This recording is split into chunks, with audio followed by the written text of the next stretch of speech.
Bueno, era el año 1969. Yo llevaba ya 8 años en Puerto Rico. Como estuve contando, pues había varias situaciones difíciles. Una de ellas era que eh, había una situación política en Puerto Rico muy difícil, sobre todo para un extranjero. Eh, yo llegué a amar a Puerto Rico como mi tierra, pero no me atreví a meterme, porque sabía que no era lo mío. Así que era una situación un poco difícil en ese sentido, esa experiencia que conté con el FBI, cosas así. Pero ya también, sobre todo, que pues, llegué a la conclusión de que era hora de seguir a algún otro lugar. Hice algunas indagaciones y al fin y al cabo, pues vine a la Universidad de Emory. Yo conocí a Emory desde hace muchos años, porque fíjese las cosas. En la escuela que yo fui, la escuela secundaria, se llamaba Candler. Y se llamaba Candler porque el señor le compró la Coca-Cola a un farmacéutico y la hizo la compañía de Coca-Cola, se llamaba Candler también.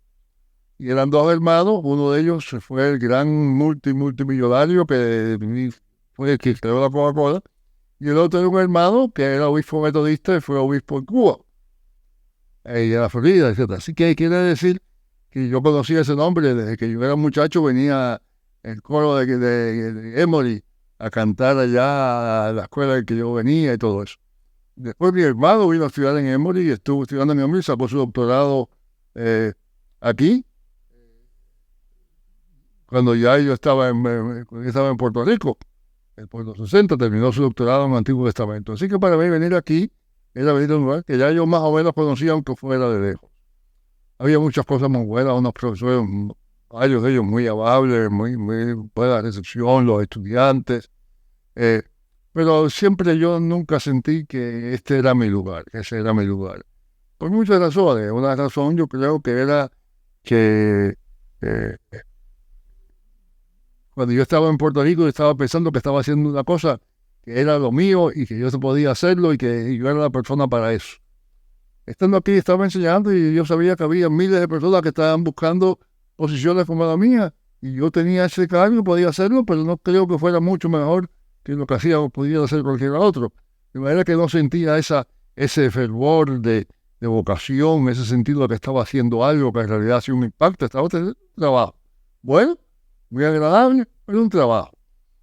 También fue la primera vez que empecé a notar en los detallitos de cómo funciona el racismo, ¿no? Yo había vivido en los Estados Unidos, en Yale, por años, pero estaba en la universidad, en los dormitorios de la universidad, hablando con estudiantes, y muy poco entre el pueblo, la ciudad y todo eso. Y cuando llegué aquí, pues empecé a encontrar algunas cositas. Es la cosa, llegué a la puerta y el apellido mío estaba mal escrito en la puerta de mi oficina. Y cuando le digo al señor que lo estaba mal escrito, me dice, bueno, no te preocupes mucho, que tú sabes, los apellidos en español no todos se parecen, a nadie de eso no importa. Y sí me importa, pero bueno, lo cambiaron, pero me quedó una cosita, ¿verdad?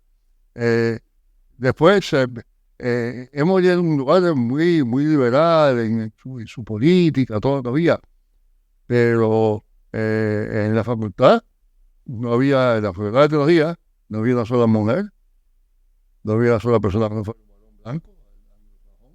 Bueno, sí, había un alemán y un sudafricano, pero blanca también. Yo era la primera persona de otra raza, otra cultura, o que fuera, como ustedes quieran ponerlo, otra etnia. Eh, y no fue así hasta después de varios años que vino la primera mujer a enseñar en Canadá, y el primer afroamericano, más o menos ya cuando yo llevaba ya 4 o 5 años allí.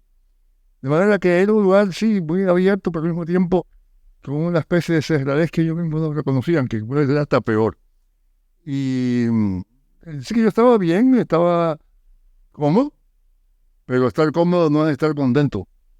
Ajá, así que la gente me trataba bien, nunca tuve ningún conflicto con nadie, pero poco a poco yo me iba buscando otros campos y entre esos otros campos pues pasaban varias cosas. Una cosa es que yo, claro, como ya había estado en Puerto Rico y la gente en América Latina me conocían y todo eso, pues andaba viajando constantemente a distintos lugares de América Latina o España o lo que fuera.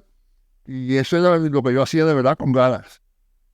porque era gente que me entendía, gente que tenía la experiencia que yo tenía de iglesia. Los estudiantes mismos míos, yo no conocía la iglesia de ellos, y ellos no conocían la iglesia mía, y yo que trataba de explicárselo y no era fácil, porque no había. Mire, en la guía de teléfono, que en aquella época había un libro grande así, que ya los muchachos de ahora no lo conocen, un libro así grande que se llamaba la guía de teléfono, que tenía el nombre de todo el mundo, o el apellido, para que usted pudiera buscar ahí el número. Eso son cosas, de ahora parece que son cosas de la edad antigua, ¿no? Pues en la guía de teléfono había otro González. Había más que dos González en toda la ciudad. La guía de teléfono. Ahora ya, la última que salió antes que vinieron los teléfonos celulares, eran páginas y páginas. Pero al principio eran dos, tres, cuatro. Así que había cierto sentido de una especie ¿cómo digo yo? De feliz inconformidad, vamos a ponerlo así, ¿verdad? Faltaba algo. Y entonces, claro, empecé a trabajar mucho más con América Latina, empecé a relacionarme un poquito más todavía. Aquí no había iglesias latinas casi ninguna. Por fin un día, ya estando yo en Cali, vino un día a quedarse con nosotros un estudiante que vino a estudiar, un cubano que vino a estudiar. Cuando llegó ahí encontró que no había lugar para él en el dormitorio, nos lo habían dicho, y vino a vivir con nosotros un semestre, ¿cómo fue? Y él empezó una iglesia que vino a ser la primera iglesia metodista de la ciudad. Así que aquí no había ninguna otra cosa. Y eso quiere decir que yo poco a poco pues, fui relacionando un poquito más con la iglesia latina, especialmente en América Latina, pero también aquí. Y poco después pues empecé a relacionarme más con la iglesia latina, especialmente puertorriqueña por los contactos que traje de Puerto Rico, y cubana por la historia mía, y después con la iglesia mexicana también, mexicoamericana, por una serie de amigos, y eso fue creando un poco más de lugar de interés. La otra cosa es que también yo venía de un lugar donde yo podía escribir lo que me pareciera, y no había ningún colega que dijera esto es mío, están metiendo lo mío. Pero en una universidad grande como Emma había cierta competencia, y si yo escribía una cosa sobre un libro de la Biblia, pues algunos maestros de Biblia se molestaban, porque eso es lo que habían estudiado toda su vida y yo no. Y yo quería poder hablar sobre la Biblia, poder hablar sobre la teología, poder hablar sobre la predicación y poder hablar de lo que quisiera, que era importante para la iglesia. Y eso pues me creaba un poco de inconformidad, de manera que a algún tiempo, poco a poco, me fui casi desconectando, y ya cuando llegaron los fines de los 70, los 75, 76, 77, ya yo estaba trabajando allí, pero era lo que yo hacía, no era lo que yo quería hacer. Hacía lo que era mi trabajo, ¿no? No porque era vivo. Así que eso, y por una serie de cuestiones, pues decidí, bueno, vamos a ver si puedo hacer eso. Y ya casi estaba trabajando en Colombia, ella tenía su sueldo, empezaban a llegar algunas entradas económicas por los libros míos publicados, y dije, bueno, vamos a ver, y renuncié. Y de ahí entonces empezó una nueva etapa en la vida, con sus altas y sus bajas, algunos tiempos difíciles, porque era un bajón grande en entrada, ¿no? Pero en fin, se resolvió, estamos mejor ahora que antes. Así que esa fue la historia del tiempo que pasé yo en Emory. Debo decir antes, que yo no lo mencioné antes, yo, estando todavía en Cuba, en Matanzas, estudiante en el seminario, había una muchacha en la iglesia que paseaba con ella. No sé qué yo le dije un día, que ella dio por sentado que yo quería casarme con ella, y ella empezó a hablar como que yo me iba a casar. Y yo, un muchachito joven, que siempre quería hacer lo bueno, lo que se suponía que hacer, pues cuando traté de aclarar las cosas, pues vi que estaba lastimando, y me asusté un poco. Y todo fue que acabamos casados, y no fue muy feliz el matrimonio, fue una cosa que no funcionó. Ya al llegar a Puerto Rico se veía bien claro que eso no iba a caminar, y esa era la razón por la cual yo tenía más sentido de estar en la universidad, porque allá tenía otro ambiente, ¿no? No era que hubiera tensiones, era que había desconexión. No era bronca, era sencillamente una falta de cohesión, una falta de interés, a veces hasta celos. Yo dedicaba mucho tiempo a estudiar, y eso no es importante, lo importante soy yo.